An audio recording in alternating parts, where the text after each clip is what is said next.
তো গাইস, আমার একটা মিনি ব্লগে তোমার সকলকে অনেক অনেক অনেক ওয়েলকাম। আর আমার হাতেই দেখতে পাচ্ছ, এদিকে চিকেন ড্রামস্টিক আর এদিকে হচ্ছে পর্ক। তো থাইল্যান্ডে এসেছি, থাই ফুড ট্রাই করবো না তা কখনো হতে পারে না। আর এদিকে তোমাদের বলে রাখি, এই যত আইটেম আছে এখানে সব গ্রিল করা হয়। তো ওরা চিকেন ড্রামস্টিকটা সিনারি, নোয়া, স্বরাজ আর বাবুর জন্য আর অশোকের জন্য, আর আমি ট্রাই করতে চলেছি পর্কের আইটেমটা।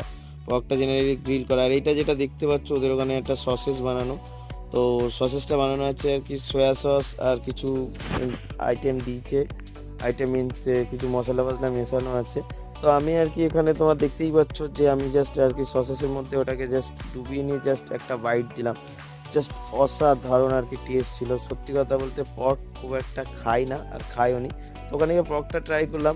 আমি সবাইকে বলবো কখনো যদি কেউ পাটায় এসে থাকো তো চানবিচ মার্কেটে আসতে পারো, স্ট্রিট ফুড ট্রাই করতে পারো। এখানে প্রচুর পরিমাণে মিট আছে, আর যত ধরনের মিট তুমি চাইবে খেতে পারো সেগুলো